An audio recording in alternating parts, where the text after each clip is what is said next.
กราบถวายความเคารพพระเถรานุเถระครูบาสังฆะที่เคารพอย่างสูงทุกรูปเจริญสุขสวัสดีสาธุชนท่านผู้ฟังทุกคนทุกท่านสำหรับสาธุชนท่านผู้ฟังที่ให้เกียรติรับฟังรายการธรรมาภิวัตน์อันเป็นรายการวิทยุเพื่อการเผยแผ่พระพุทธศาสนาส่งเสริมการศึกษาและพัฒนาสังคม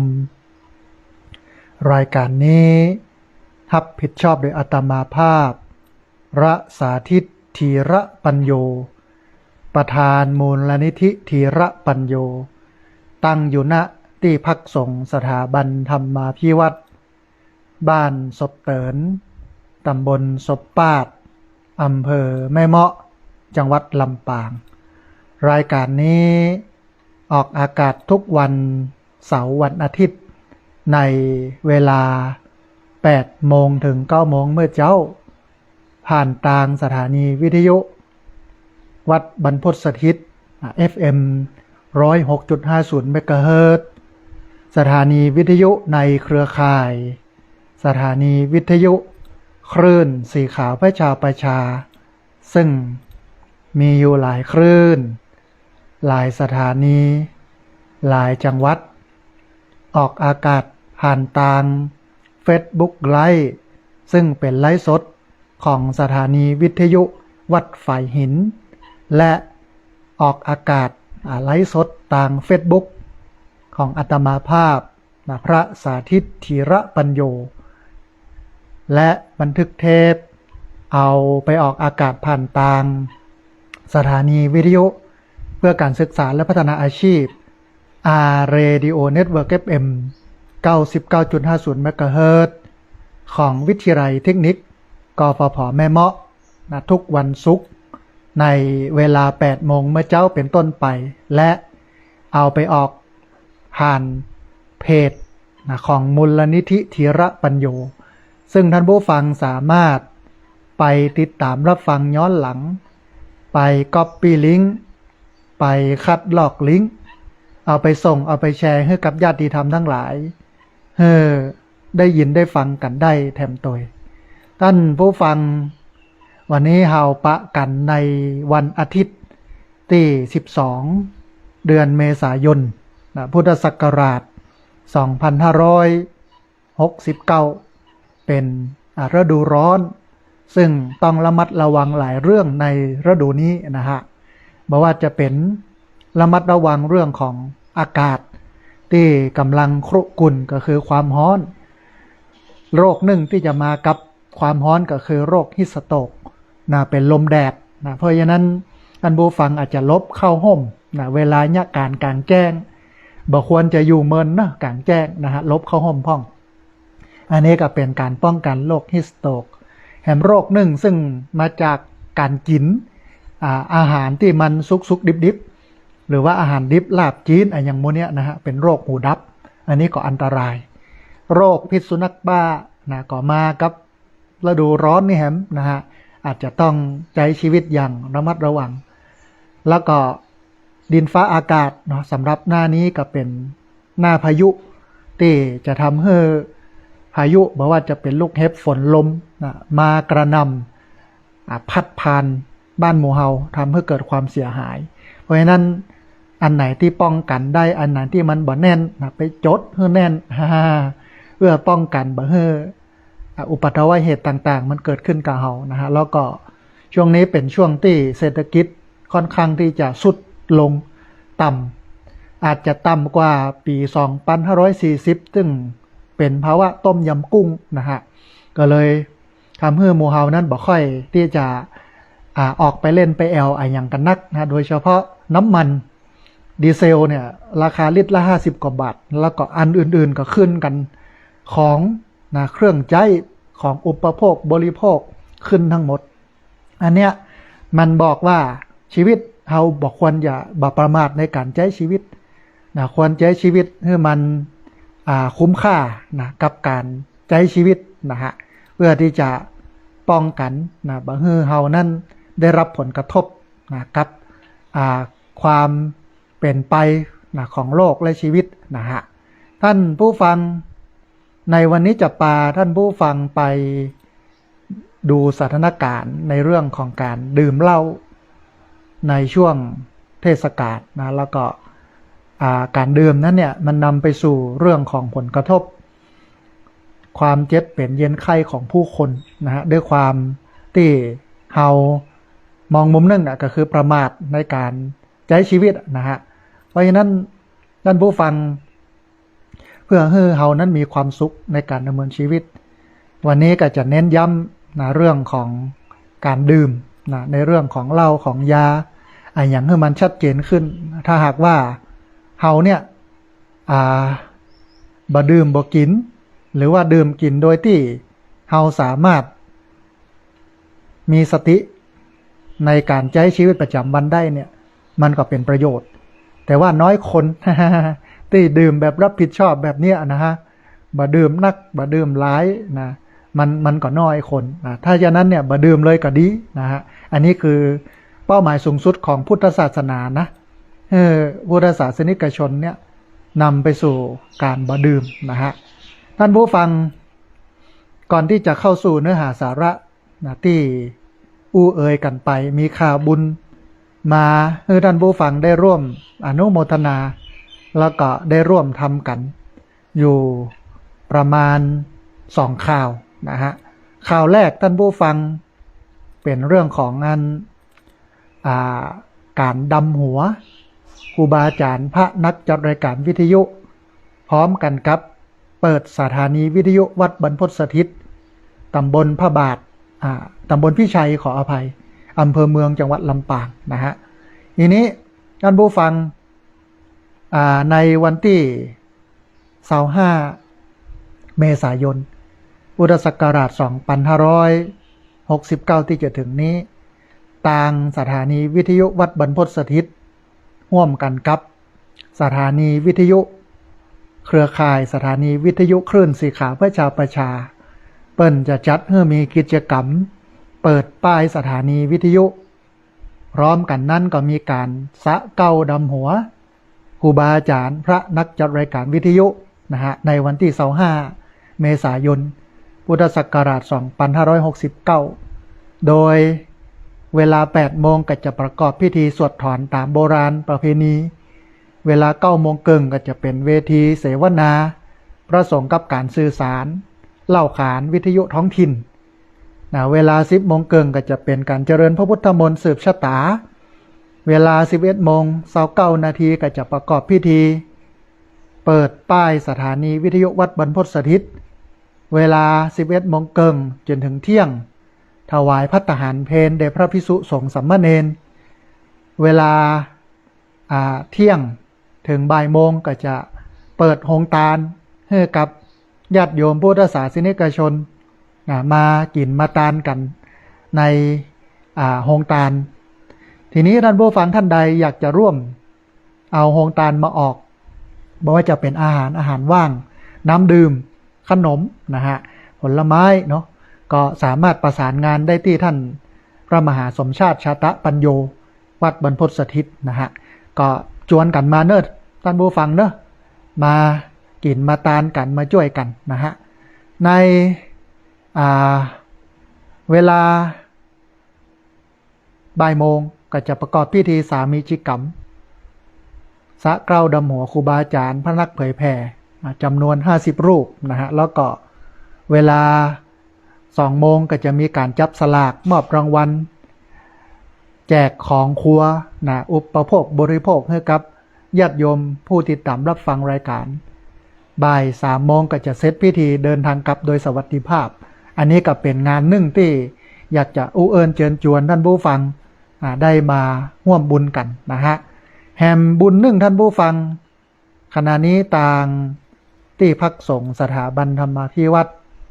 ก็กำลังระดมทุนนะเพื่อที่จะเอามากั้นอาคารคุณแม่ชะแรมอุดมทรัพย์นะฮะก็ ในการกั้นอาคารคุณแม่ชแรมอุดมทรัพย์เนี่ยก็สร้างทำมาเรื่อยๆพอดีกั้นไว้ให้ตุเจ้าพระสงฆ์เป็นมีที่อยู่นะตึงวันนี้อาตมาภาพบ่มีที่อยู่ เพราะว่าหรือศาลาหรือกุฏิไปสองหลัง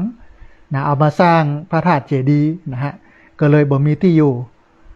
เสร็จแล้วก็ไปกั้นอาคารคุณแม่ชแรมอุดมทรัพย์เพื่อเป็นที่พักนะฮะตอนนี้ก็เหลืออยู่จำนวน 4,646 บาทนะก็จะครบจำนวนนั้นนะฮะถ้าจะสร้างใหม่นี่เป็นล้านเนาะแต่ถ้าเอามากั้นอาคารเพื่อได้เป็นที่อยู่ก็70,000มันก็ลดค่าใช้จ่ายไปเป็นล้านนะฮะล้านป่ายพุ่นละมันก็อยู่ได้อย่างนั้นนะฮะอันนี้ก็เป็นสิ่งหนึ่งที่อยากจะเอิญเชิญชวนให้ท่านผู้ฟังได้มาร่วมบุญกันในการกั้นอาคารคุณแม่ชแรมอุดมทรัพย์เป็นกุฏินะที่พักของพระสงฆ์นะฮะท่านผู้ฟังท่านใดอยากจะร่วมทำบุญก็สามารถร่วมทำบุญได้ที่ธนาคารกรุงไทยชื่อบัญชีที่พักสงฆ์สถาบันธรรมาภิวัตรหมายเลขบัญชี5360755318เป็นธนาคารกรุงไทยชื่อบัญชีที่พักสงฆ์สถาบันธรรมาภิวัตรหมายเลขบัญชี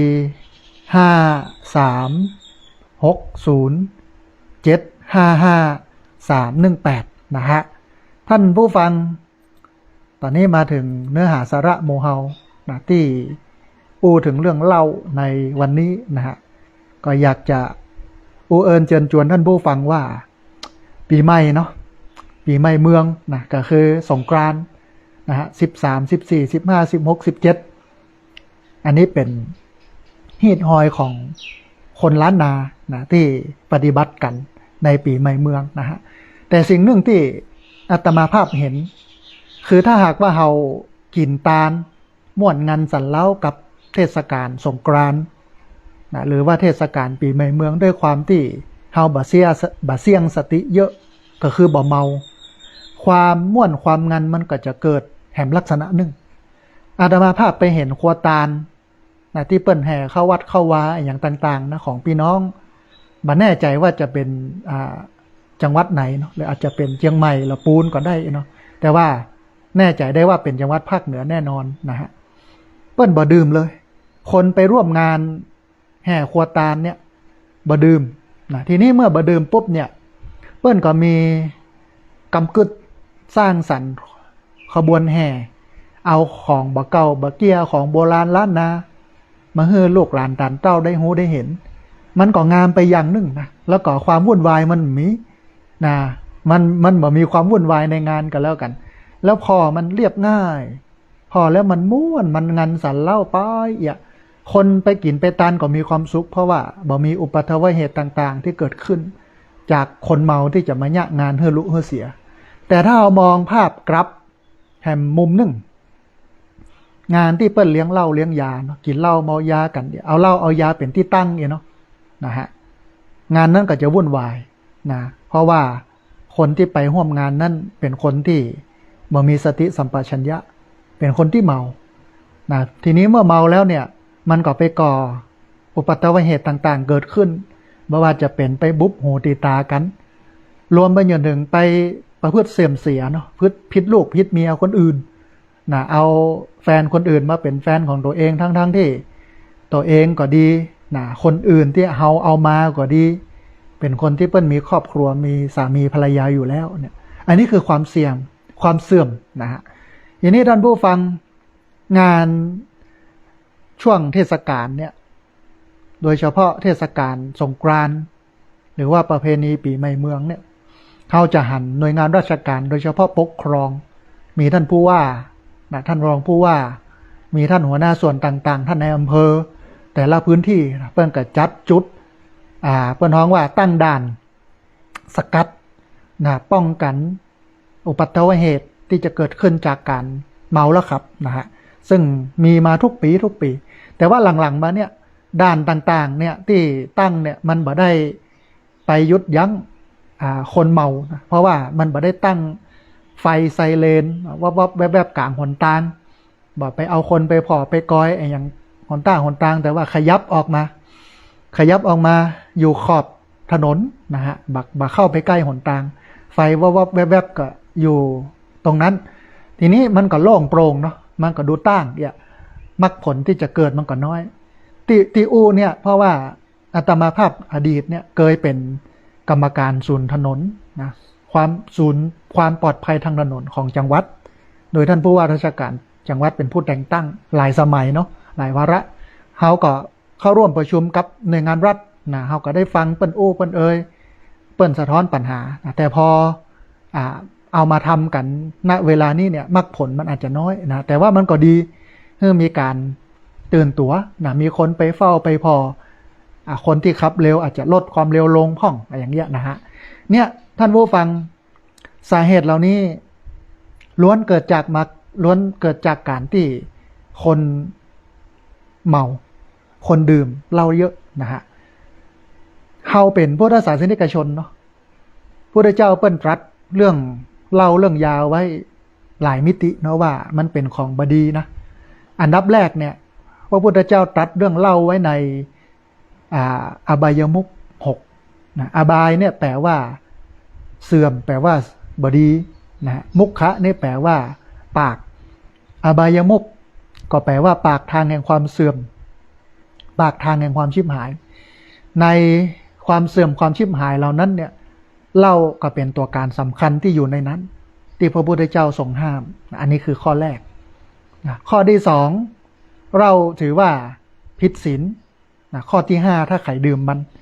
นะฮะในบรรดาศีล5ข้อเนี่ยศีลข้อ5เนี่ยร้ายแรงที่สุดคือถ้าผิดศีลข้อที่5ก็คือดื่มสุราแล้วเนี่ยสติสัมปชัญญะความรู้สึกตัวทั่วพร้อมมันก็จะบ่มีนะเมื่อบ่มีแล้วปุ๊บเนี่ยเฮาก็สามารถที่จะไปยะไปทำสิ่งต่างๆได้โดยที่เฮาบ่มีสติแล้วก็เป็นสิ่งที่เสียบ่ได้เป็นสิ่งที่ดีแถมบ่ปอท่านผู้ฟังเล่าถูกจำกัดไปถึงการขายด้วยซ้ำไปนะที่จริงครับเป็นพุทธศาสนิกชนเนาะในหลักธรรมในทางพุทธศาสนาเปิ้นฮ้องว่าอาชีวะคือการประกอบอาชีพเนี่ยหนึ่งในนั้นก็คือเปิ้นห้ามค้าขายเหล้าค้าขายน้ำเมาขายเหล้านะฮะคือถ้ามองพุทธศาสนาเนี่ยเอาง่ายๆเฉพาะ3ส่วนนี้เนี่ยบอกว่าจะเป็นเรื่องของอบายมุขบอกว่าจะเป็นเรื่องของศีลแล้วก็เป็นสิ่งที่ชาวพุทธไม่ควรค้าขายเขาจะหันได้ชัดว่าพระเจ้าเปิ้นปฏิเสธนะเปิ้นต่อต้านเรื่องของการดื่มสุรานะเพราะมันนำมาซึ่งความวุ่นวายหลายอย่างทีนี้เมื่อพุทธศาสนาเปิ้นบ่เอาพุทธศาสนาเปิ้นต้านพุทธศาสนาเปิ้นบ่ฮื้อมีเนี่ยเขาเองซึ่งเป็นพุทธศาสนิกชนเนาะเวลาจัดงานแห่แหนแต่นแต่กินตานอะไรอย่างกันเนี่ยนะฮะเราจำเป็นอย่างยิ่งที่จะต้องหลีกเลี่ยงบ่ควรเอาสิ่งที่มันเป็นอกุศลเอาสิ่งที่มันเป็นบาปเอาสิ่งที่มันบ่ดีเนี่ยมาสูญกับบุญที่เรากำลังทำนะถ้าหากว่าเราบ่เอามาสูญเนี่ยบุญที่เราทำนั้นมันจะสำเร็จผลดีมันจะได้มรรคได้ผลดีนะฮะทีนี้ท่านผู้ฟังพระพุทธเจ้าเปิ้นตรัสเรื่องของเหล้านะโดยเฉพาะความสูญเสียที่จะเกิดขึ้นกับเหล้าไว้อยู่ประมาณสัก6อย่างนะ6ประการนะฮะ6อย่าง6ประการว่าถ้าดื่มเหล้าแล้วเนี่ย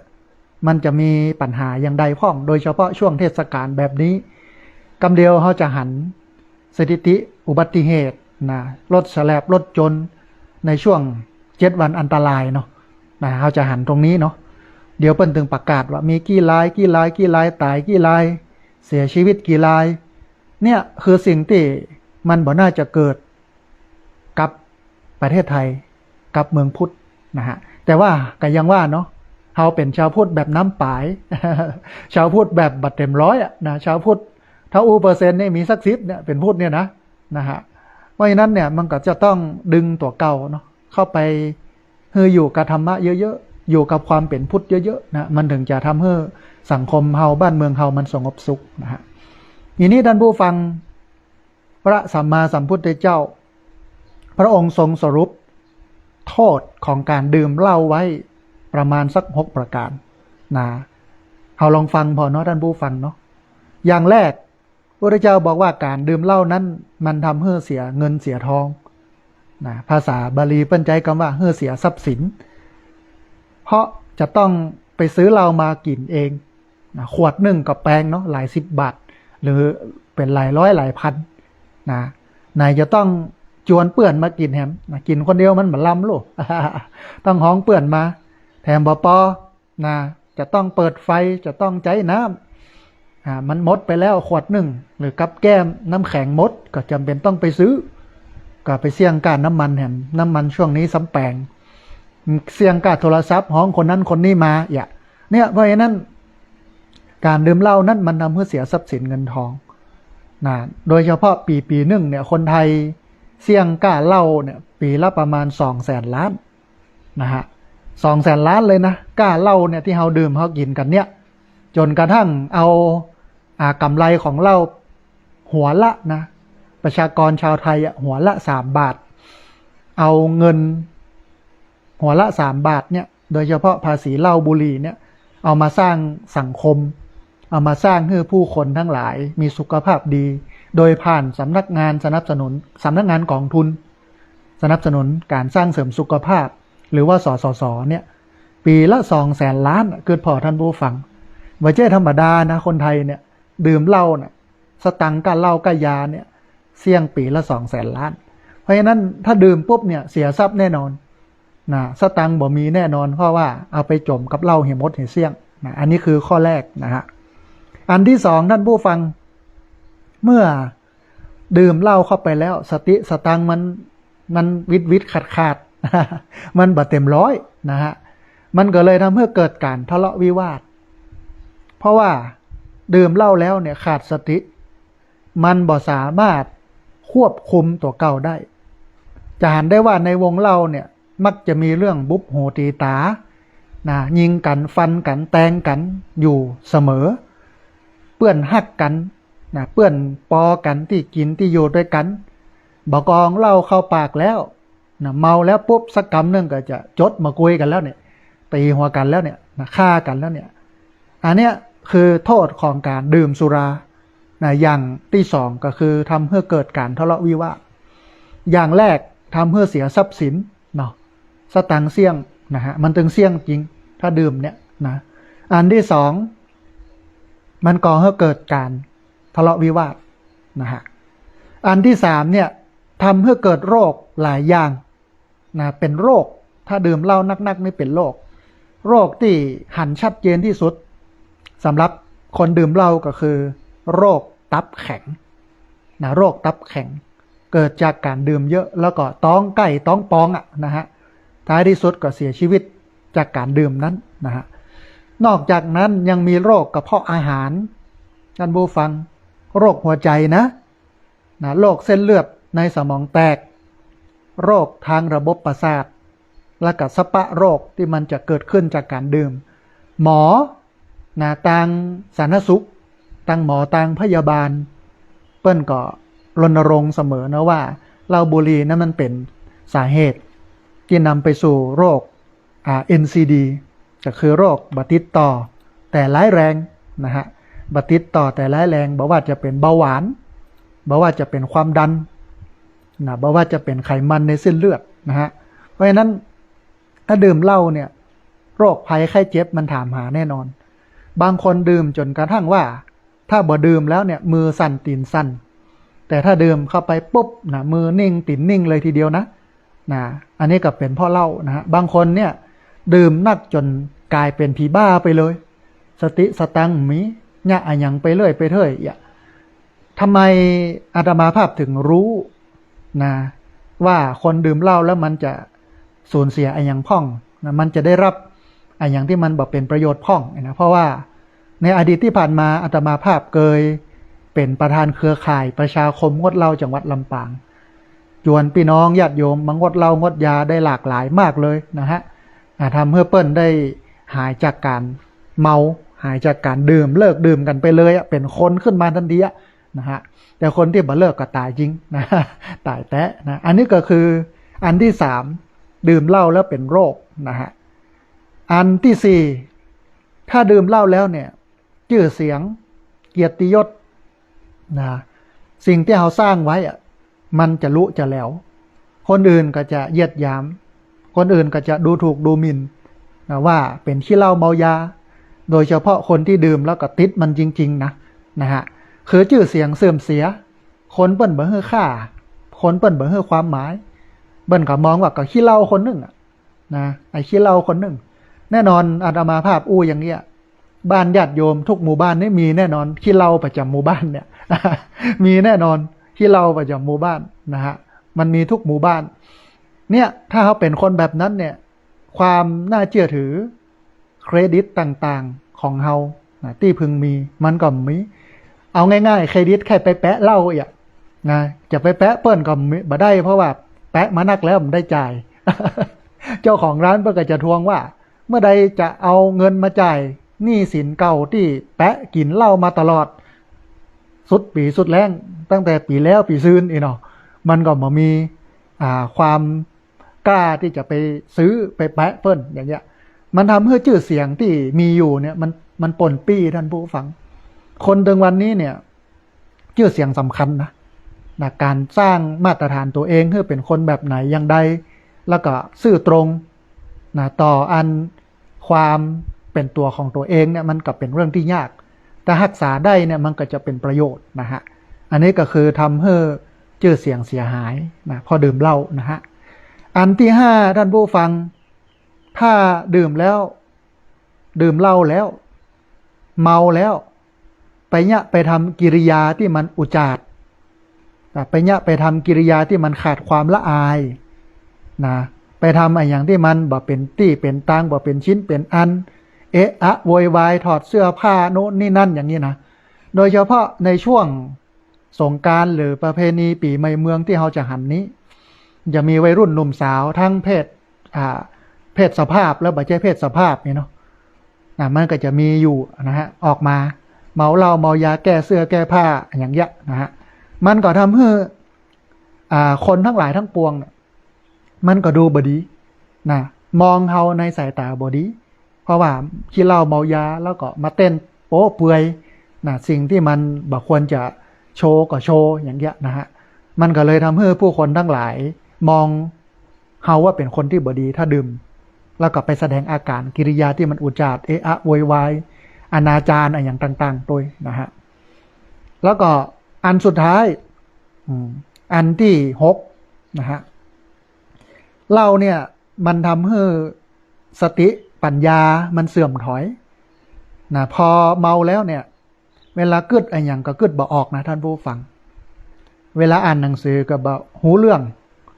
อู้ไปวกไปวนมาบ่กองดื่มนักเข้าเนี่ยก็กลายเป็นคนหลงลืมปัญญาเสื่อมแน่นอนมันเป็นอย่างนั้นเพราะว่าไอตัวแอลกอฮอล์ที่อยู่ในเหล้าเนี่ยท่านผู้ฟังมันไปทำลายสมองนะของเฮาที่มันอยู่ในหัวเฮาเนี่ย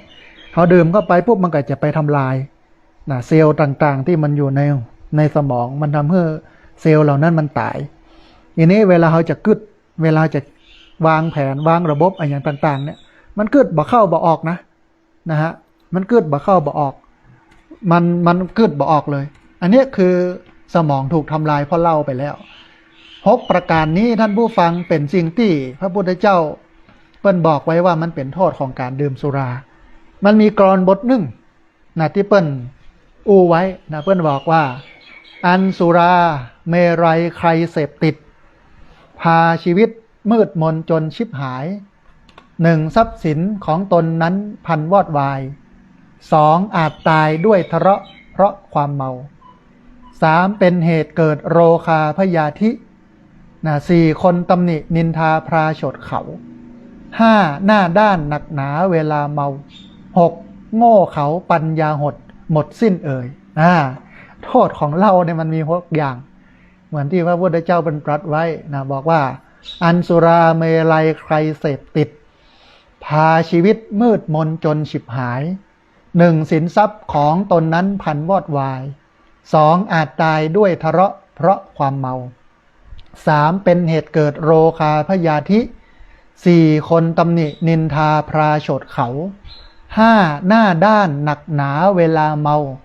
6โง่เขาปัญญาหดหมดสิ้นเอ่ยนะฮะเพราะฉะนั้นท่านผู้ฟังการดื่มเหล้ามีแต่โทษมีแต่เสียนะฮะทีนี้เหล้าเนี่ยมันบ่ได้มีโทษเฉพาะในชาตินี้เท่านั้นชาตินี้มันมีโทษอยู่6อย่างเนาะแต่ว่ามันยังมีโทษข้ามภพข้ามชาติไปแถวชาติหน้าพุ่นอ่ะไม่ใช่ธรรมดานะการดื่มเหล้าเนี่ยมันไม่ใช่แค่เมาวันนี้วันเดียวเองนะแต่มันสร้างกรรมท่านผู้ฟังมันเป็นกรรมที่จะตอยไปพบหน้าตั้งหน้าไปเรื่อยๆอย่างเงี้ยมีอย่างพ่องอันนี้เอามาอู้ในพุทธศาสนาแห่งมิติหนึ่งเนาะเพิ่นบอกว่าถ้าดื่มเหล้าเนี่ยในชาติต่อไปนี่มันก็จะทำให้เกิดเป็นคนใบ้นะเพราะอย่างเพราะว่าโมเนี่ยมันตายในขณะเมาเหล้าหรอคนที่เมาเหล้าเนี่ยกำลังได้ตีลิ้นจุกปากกันทั้งนั้นนะฮะอู้บ่ฮู้เรื่องบ่ส่งเสียงบ่กองตายแล้วนะก็ทำให้กรรมที่มีอยู่เนี่ยมันตยมาตันนะก็เลยกลายเป็นคนใบ้นะฮะอันนี้ดื่มเหล้ากลายเป็นคนใบ้นะอันที่สองดื่มเหล้ากลายเป็นคนบ้าเพราะว่าชาตินี้บ่รักษาสติหรอพุทธศาสนาเนี่ยให้ความสำคัญกับสติเป็นอย่างมากให้ความสำคัญกับสติอาจจะมาภาพมองว่าอาจจะเป็นที่หนึ่งโดยซ้ำไปนะเพราะว่าสตินั้นมันยังทำให้คนเป็นคน คือมันทำให้รู้จักผิดชอบชั่วดีอะไรควรทำอะไรไม่ควรทำนะแต่บอกกองดื่มปุ๊บขาดสติปั๊บไปยะไอ้อย่างที่มันเป็นตี้เป็นทางมันบ่เจตี้เจตางเนี่ยมันก็เลยเป็นกรรมที่ส่งผลไปในภพหน้าชาติหน้าว่าคนดื่มเหล้าเนี่ยมักจะเป็นคนบ้านะฮะอันที่สองเนาะอันที่สามคนดื่มคนขายนะทำให้เป็นคนปัญญาอ่อนอันนี้บ่ใช่ว่าเอามาอู้บ่ได้มาจุท่านผู้ฟังนี่นะไม่ใช่นะอันนี้เอามาจากธรรมะของพระพุทธเจ้าโดยเฉพาะเรื่องของอบายมุขนะฮะท่านผู้ฟังดื่มเหล้านักๆในชาตินี้ก็ได้รับผลกระทบในชาติหน้าซ้ำหายท่านผู้ฟังผลกระทบซ้ำหนักกว่าโดยการเป็นคนที่มีปัญญาอ่อนปัญญาบ่แข็งเป็นคนออทิสติกเป็นคนอย่างเงี้ยอันนี้คือโทษของมัน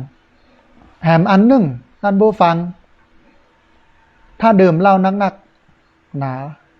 เรื่อยๆอยู่ตลอดเวลาท้ายที่สุดก็ตายไปเกิดแถมชาติหนึ่งก็จะเกิดเป็นสัตว์เลื้อยคลานเป็นสัตว์เลื้อยคลานอันเนี้ยคือโทษของการดื่มเหล้าในภพหน้าชาติหน้านะมันบ่ใช่ว่า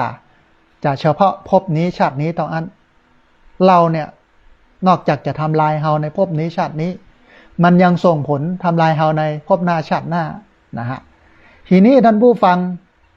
ถ้าเฮาสำรวมระวังเฮาบ่ดื่มบ่กินหรืออาจจะดื่มจะกินให้มันเป็นพิธีแต่บ่เยอะบ่เกิน2 แก้วแก้วน้อยๆอย่างนี้นะประมาณนั้นให้มันเป็นพิธีเฮาดูว่าเฮาสามารถดำรงสติไว้กับเนื้อกับตัวหูคิงหูซึกตัวอยู่เนี่ยอันนั้นมันก็จะทำให้โทษของการดื่มนั้นมันลดลงแต่มันน้อยคนที่จะเป็นแบบนั้นเพราะคนทั่วไปเนี่ยมันเท่าไรหรอผู้ฟังขนาดสตังค์ผมมีหน้าที่ตัวเก่าเนี่ยไปแปะมาใส่จื้อข้าวไว้แปะมาเลยขวดนึงมันเป็นอย่างนั้นแต่ถ้าสามารถบ่ดื่มบ่กินมันได้เนี่ยมันทำให้สติสัมปชัญญะสมบูรณ์มันทำให้สติบ่แหว่งแล้วเมื่อสติสัมปชัญญะสมบูรณ์การดำเนินชีวิตมันก็ดีนะฮะทีนี้ท่านผู้ฟังการบ่ดื่มเหล้าเนี่ยมันมีประโยชน์อะไรอย่างพ่องอันแรกคือทำให้เป็นคนมีสติดีอันนี้คือข้อแรกเลยอันที่สองทำให้บ่ลุ่มหลงบ่มัวเมาอันที่สามทำให้บ่เกิดการทะเลาะวิวาทอันที่สี่ทำให้หูกิจการทั้งในอดีตทั้งในปัจจุบันทั้งในอนาคตได้เร็วอันที่ห้าทำให้บ่เป็นผีบ้าบ่เป็นบ้าเป็นใบ้บ่เป็นปัญญาอ่อน อันที่หกทำให้มีแต่ความสุขมีคนนับถือยำเกรงอันที่เจ็ดทำให้มีชื่อเสียงเป็นที่ฮักของคนทั่วไปไผ่ก็ฮักไผ่ก็หุมอันนี้เป็นเมตตามหานิยมชั้นดีเลยนะท่านผู้ฟังข้อนี้นะฮะมาต้องเอาผ้าเอาเหรียญเอายันอย่างมาแขวนแล้วแค่บ่ดื่มเหล้าเนี่ยนะเป็นที่ฮักของคนทั่วไปเป็นคนที่มีชื่อเสียงเพราะรักษาชื่อเสียงรักษาเนื้อรักษาตัวให้อยู่ในกรอบของศีลธรรมได้ดีนะฮะแห่มานึ่งทำให้บะหลงทำร้ายผู้มีพระคุณแน่นอนนะคนเมาถึงเมาเหล้าเมายาแต่เมายานี่อาจจะแรงกว่าเขาจะหันข่าวประจำที่เมายาแล้วไปบุ๊บป่อบุ๊บแม่บุ๊บผู้มีพระคุณนะฮะเหล้าก็เหมือนกันยาก็เหมือนกันนะแต่ถ้าบ่กินบ่ดื่มมันก็บ่ต้องไปทำตรงนั้นอย่างนั้นแหมอันหนึ่งอันที่เก้านะทำให้เฮานั้นมีหิริความละอายแก่ใจโอตปะความเก่งกลัวต่อบาปเวลาจะเนี่ยอย่างเนี้ยต้องเอาหิริและความละอายแก่ใจโอตปะความเก่งกลัวต่อบาปมาเป็นที่ตั้งก่อนนะเมื่อตั้งขึ้นปุ๊บเนี่ยเวลาเขาจะเนี่ยอย่างเขาต้องคำนึงถึงสองอย่างนี้แต่ว่าคนปัจจุบันนี่มันบ่สนใจเรื่องนี้มันบ่เอาหิริความละอายแก่ใจมันบ่เอาโอตปะความเก่งกลัวต่อบาปไปใจนะมันก็เลยวุ่นวายนะฮะแถมอันหนึ่งก็คือเมื่อเขาบ่ดื่มเหล้าแล้วกำกึดกำอ่านเฮาเนี่ยมันจะเป็นกำกึดกำอ่านที่ถูกต้องดีงามเป็นสัมมาทิฏฐินะฮะมีปัญญานักคนที่บ่ดื่มเนี่ยสมองจะแล่นจะดีจะจำแม่นจะเข้าใจอย่างง่ายนะแค่เนี้ยคนจะไปตั้งหน้าได้เนี่ยมันมองได้หลายมิติถ้าคนหนึ่งกินเหล้าเมายาอยู่ก็เหล้าก็ยามันก็บ่ได้ไปไหนนักแต่ถ้าคนที่บ่กินบ่ดื่มเนาะเป็นคนที่เฮียนหูอยู่ตลอดเวลาเนี่ยมันก็จะนำพาคนนั้นก้าวเข้าไปตั้งหน้าสูงขึ้นเรื่อยๆนะฮะและอันสุดท้ายการบ่ดื่มเหล้าเนี่ยมันทำให้บรรลุมรรคผลนิพพานซึ่งเป็นยอดเป็นปลายของพุทธศาสนาที่ทุกคนจะต้องเข้าถึงในฐานะที่เป็นพุทธศาสนิกชนแต่ถ้าดื่มมันก็จะทำให้เฮาไกลแหมน้อยนึงนักเลยแหละบ่ใจน้อยแต่ถ้าบ่ดื่มมันก็จะทำให้เฮาขยับเข้ามาใกล้มรรคผลนิพพานซึ่งเป็นเป้าหมายสูงสุดของพระพุทธศาสนาเรื่อยๆนะฮะท่านผู้ฟังขณะนี้ท่านผู้ฟังกำลังติดตามรับฟังรายการธรรมาภิวัตรอันเป็นรายการวิทยุเพื่อการเผยแผ่พระพุทธศาสนาส่งเสริมการศึกษาและพัฒนาสังคมรายการนี้รับผิดชอบโดยอาตมาภาพระสาธิตธีระปัญโยประธานมูลนิธิธีระปัญโยตั้งอยู่ณที่พักสงฆ์สถาบันธรรมาภิวัตรบ้านศพเตินตำบลศพปาดอำเภอแม่เมาะจังหวัดลำปางรายการนี้ออกอากาศทุกวันเสาร์วันอาทิตย์ในเวลา 8 โมงถึง 9 โมงเมื่อเจ้าผ่านทางสถานีวิทยุวัดบรรพตสถิต FM 106.50 เมกะเฮิรตซ์สถานีวิทยุในเครือข่ายสถานีวิทยุคลื่นสีขาวประชาประชาซึ่งมีอยู่หลายคลื่นหลายสถานีหลายจังหวัดออกอากาศผ่านทาง Facebook Live ซึ่งเป็นไลฟ์สดของสถานีวิทยุวัดฝ่ายหินแล้วก็ Facebook ของอาตมาภาพพระสาธิตธีระปัญโยใน Facebook มีญาติโยมเข้ามาแสดงความคิดเห็นมากดไลค์มาคอมเมนต์มีหลายท่านเนอะบอกว่าจะเป็นคุณโยมศิริลักษณ์อินหอมมีคุณโยมสมจันทร์แก้วมาลามีคุณโยมอนงเพียรศิลป์แล้วก็มีหลายๆท่านเนาะที่บ่ได้เอ่ยนามนะฮะทีนี้ท่านผู้ฟังตอนนี้รายการธรรมาภิวัตรได้เวลาเปิดสายท่านผู้ฟังที่ฟังอยู่ทางบ้านจะได้โทรเข้ามาร่วมเอ่ยกันจะได้โทรเข้ามาร่วมแสดงความคิดความเห็นกันมีคุณโยมฟองจันทร์แก้วมูลตัว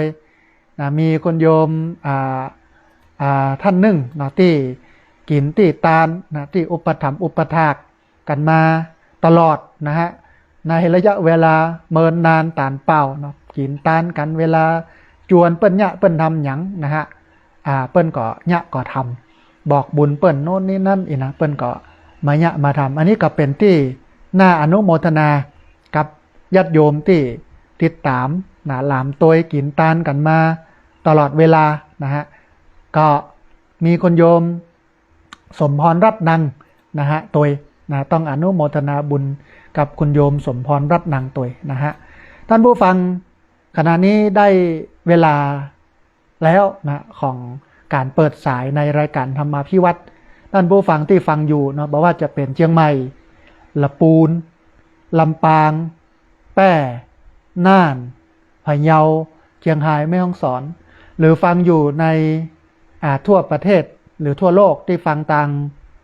ไลฟ์สดตรงนี้นะโทรเข้ามาเนอะท่านผู้ฟังที่เบอร์064-125-4122เบอร์064-125-4122เรียนเชิญเจริญพรได้โทรเข้ามานะร่วมบุญร่วมเอ่ยกันได้โทรเข้ามาร่วมแสดงความคิดความเห็นกันที่เบอร์064-125-4122เบอร์064-125-4122เวลาเปิดสายและท่านผู้ฟังที่ฟังอยู่ทางบ้านโทรเข้ามาเมื่อได้รับทราบสัญญาณแล้วว่าเปิดสายเนอร์อีนะขจายโทรเข้ามาเนอท่านผู้ฟังที่เบอร์064-125-4122เบอร์064-125-4122ในเวลาที่เหลืออยู่นะประมาณสัก15นาทีนี้นะฮะท่านผู้ฟังอาจจะย้อน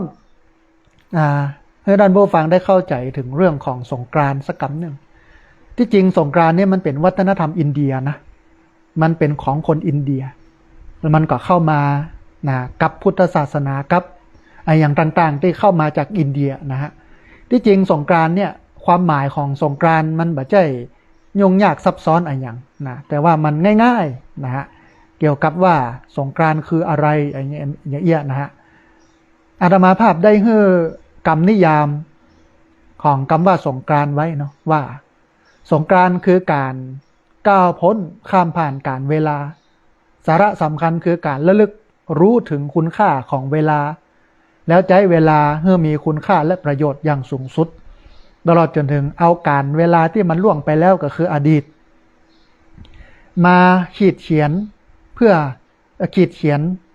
มองยามที่เหลืออยู่ก็คืออนาคตให้มันดีงามมันเป็นเรื่องของการเปลี่ยนผ่านการเวลาอันนี้คือสงกรานต์พอดีมีสายเข้ามาสายหนึ่งเดี๋ยวครับสายนี้ก่อนเปิ้ลจะว่าอย่างใดพ่องเจริญพรไว้สาจ้าเอาสาธุแม่น้อยบ้านตาโทกเนาะโอ้สาธุวันนี้เป็นสายแรกเลยเนาะนะเอาสัญญาณชัดเจนดีเนาะแม่เนาะชัดเจนดีอันฟังชัดเนาะหมอกควันลดลงหรือยังโยมแม่มันก็คึมๆอยู่เจ้ามันบ่ช่วงแกมันก็พอมีพ่องเนาะแต่ว่ามันบ่ส่วงบ่เป่งเตื้อเนาะโอ้สาธุยังใดก็รักษาสุขภาพเนอะแม่เนอะท่านเจริญแม่จะดานวันผูกแล้วก็เมื่อวานเราออกจะมาดังหัวแม่จะดานก่อนนี่แน่ได้ก่ออีเนาะแวะว่าเขาดานก่อนมันจะกินมันรู้มันลำบากบ่เป็นหยังตานได้เลยมันไม่ใช่จำกัดวันเวลาเขาก็สะดวกวันไหนเขาตานวันนั้นอย่างวันเนี้ย2วันมานี่นะโยมก็มาตานขันเข้าปะเลอะปะเต๋อนะเป็นเรื่องปกติและทำได้โยมแม่บ่มีปัญหาเนาะนะเขาจะตานอย่างก่อนมันบ่ดีกินก่อนตานอีน้องอนุโมทนาบุญกับแม่เนอะที่ติดตามรับฟังกันเนอะสาธุได้กำลังใจจัดนักเลยโยมแม่อนุโมทนา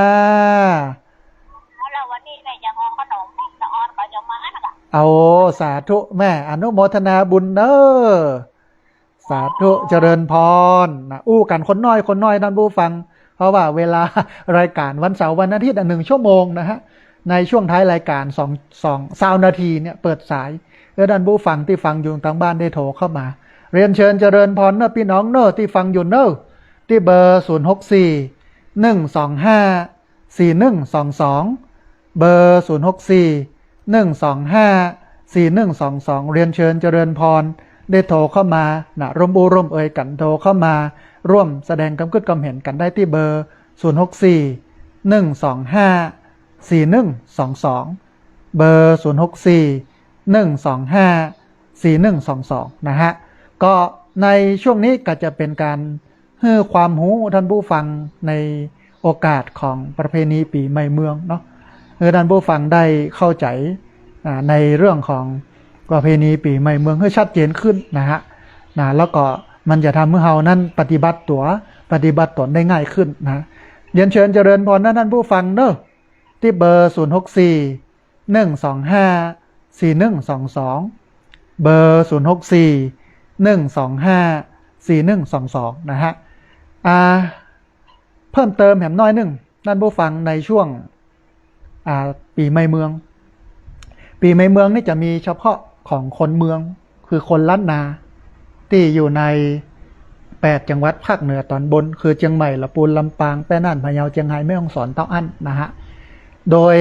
ปีใหม่ของคนเมืองเนี่ยก็คือเปิ้นคนเมืองเนี่ยคนล้านนาเนี่ยเปิ้นเอาการนับปีพศ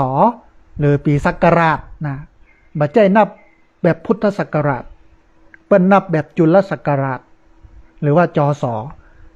คนเหนือหรือว่าคนล้านนาเนี่ยเปิ้นใช้จศเป็นการนับวันเดือนปีนะฮะทีนี้เมื่อนับปีจศหรือว่าปีจุลศักราชเนี่ยในขณะนี้ในวันนี้แล้วก็ในเวลานี้เนี่ยมันเป็นปีจุลศักราช1387นะฮะขณะนี้นะเป็นปีจุลศักราช1387และกำลังจะเข้าสู่ปีจุลศักราช1388นะฮะมันจะเปลี่ยนเป็น1388ในวันที่16เมษายนพุทธศักราช2569แล้วก็จะเป็นอย่างเงี้ยปีใหม่เมืองก็จะเป็นอย่างเงี้ยไปจนถึงไปแหม16ปีที่เหลืออยู่เนี่ย16ปีเนี่ยภายใน16ปีนี้วันที่14เป็นวันสังขารล่องวันที่15เป็นวันเนา16เป็นพยาวัน17ปากปีจะอยู่อย่างนี้ไปแหม16ปีแล้วก็จะเปลี่ยนเนาะเป็น13 14 15แหมประมาณสัก20-30ปีเนี่ยแล้วก็จะเปลี่ยนไปอย่างเงี้ยเรื่อยเพราะว่าการนับวันเวลามันมีระบบการนับของมันแต่ท่านผู้ฟังเขาจะไปสนใจเรื่องโมนี้เยอะแต่สิ่งที่เราจะสนใจสิ่งที่เราควรสนใจก็คือว่าเมื่อเราเปลี่ยนศักราชเนี่ยมันเป็นปีใหม่เมืองเนี่ยมันก็ต้องทำให้เรานั่นมีความรู้สึกคล้ายๆกับการเปลี่ยนปีพศก็คือวันที่31ธันวาถึงวันที่1มกราก็คือเราจะต้องมาถอดบทเรียนตัวเก่าว่าตลอดปีที่ผ่านมาอย่างที่เราเนี่ยได้ดีพ่องอย่างที่เราเนี่ยได้บ่ดีพ่องอย่างที่ควรปรับปรุงอย่างที่ควรจะทำใหม่เสร็จแล้วนอกจากนั้นเนี่ยในช่วงเทศกาลประเพณีปีใหม่เมืองเนี่ยทางราชการเปิ้นก็มีงานที่จัดขึ้นมาบอกว่าจะเป็นวันผู้สูงอายุบอกว่าจะเป็นวันครอบครัวอย่างเงี้ยเขาก็พอก็ฟังเขาก็ดึงเข้ามาเขาก็เอามาปฏิบัติสะเก้าดำหัวผู้มีพระคุณพ่อแม่ปู่ย่าตายายกินกันต้านกันญาติพี่น้องลูกที่อื่นที่ไกลมาก็นั่งกินข้าวกินปลาอู้เอ้ยกันเนี่ยแต่ว่าช่วงนี้อาจจะมาบอกให้นักแหละหลายคนอาจจะบ่มาด้วยซ้ำไปเพราะว่าน้ำมันแพงมากเนี่ยเพียงแต่ว่าเราทำให้การเปลี่ยนวันเวลามันมีคุณค่าแล้วมันมีประโยชน์มันก็จะเป็นประโยชน์กับเราพอดีมีสายเข้ามาสายหนึ่งเดี๋ยวครับสายนี้ก่อนเปิ้ลจะว่าอย่าใดพ่องเจริญพรไหว้พระท่านพระครูครับ สาธุโยมป้อโทรมาจากตังใดบัดใจอยู่บ้านหนองงานนี่ครับโอ้บ้านหนองห้าในเวียงเนาะป้อเนาะผมฟังอยู่แต่ผมมาได้โทรมาได้อย่างพอดีได้ยินวันนี้ท่านครูบอกเปิดโทรศัพท์ผมอะไรก็โทรมาหาโอ้สาธุฟังอยู่ตลอดแต่มาได้โทรมาได้อย่างต้องว่างจะถามว่ามันเรื่องปฏิทินเปลี่ยนเนี่ยเมื่อวันจันทร์คารหรอกว่าที่10 ปีนี่นะถ้าเป็นน็อตผมก็ว่าคือยืนการเอาวันที่13นั่นเด้อมันจะยุ่งกับการขังเข้ากันน้ำก็เรื่องอย่างเงี้ย มันอยู่ที่ชุมชนเป็นคนกำหนดว่าจะเอาวันไหนบ่ได้มีปัญหาอะไรหยังแล้วแต่สะดวกผมก็มองว่าผมก็เขาไว้ว่าเริ่มมาถือวันที่3วันจังคารหรอกวันที่14เป็นวันเนาแต่วันเนาก็คือวันเนาน่ะไอ้น่ะวันเนาคือวันเริ่มต้นทำความสะอาดบ้านสะอาดจ้องสมัยก่อนเพิ่นกับโอนซ้ายเข้าวัดแล้ววันที่5ต่อ10ก็ดีเดี๋ยวนี้มั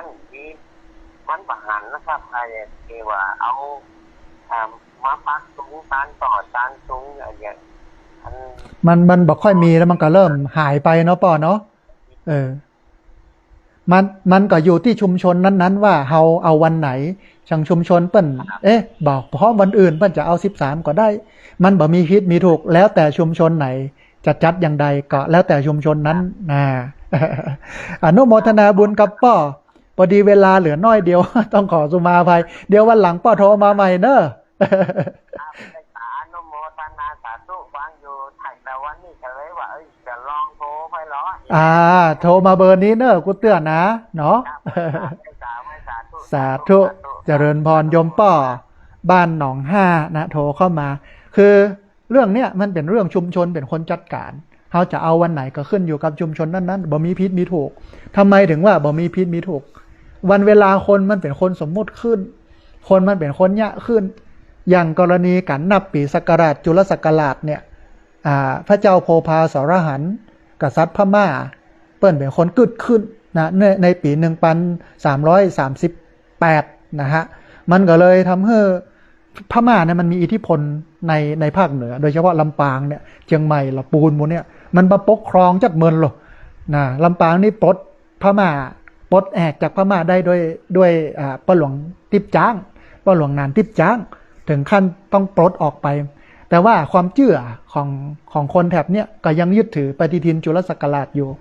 โดยระบบของมันเนี่ยจุลศักราชเนี่ยมันก็นับวันที่14 15 16นะฮะแต่ว่ามันบ่ได้เป็นอย่างนี้ตลอดนะมันมีการเปลี่ยนไปมันในรอบ30ปี40ปีแต่ด้วยความที่จอมพลป.พิบูลสงครามเป็นนายกรัฐมนตรีจะให้มันง่ายให้มันเหมือนกันทั่วไปก็เลยกำหนด13 14 15เป็นวันหยุดพอดี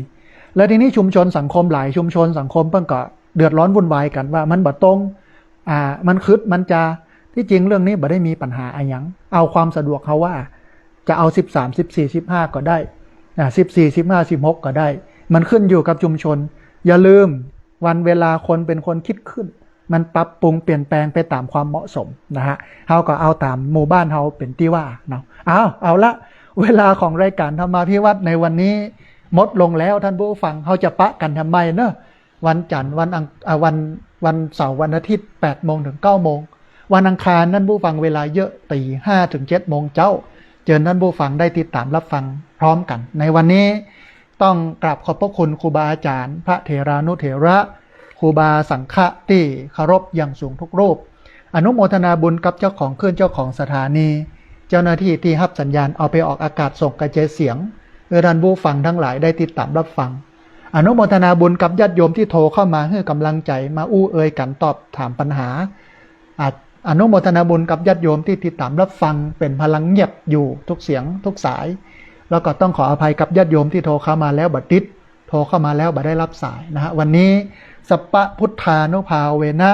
ด้วยเดชะอนุภาพของพระพุทธเจ้าสัพพธรรมานุภาเวนะด้วยเดชะอนุภาพของพระธรรมเจ้าสัพพสังฆานุภาเวนะด้วยเดชะอนุภาพของพระสังฆเจ้าศรัทธาสุทธีพระวันตุเตขอความสุขความเจริญในธรรมจงบังเกิดมีแด่บรรดาศรัทธาสาธุชนทุกคนทุกท่านตลอดกาลเป็นนิจเทินเจริญพร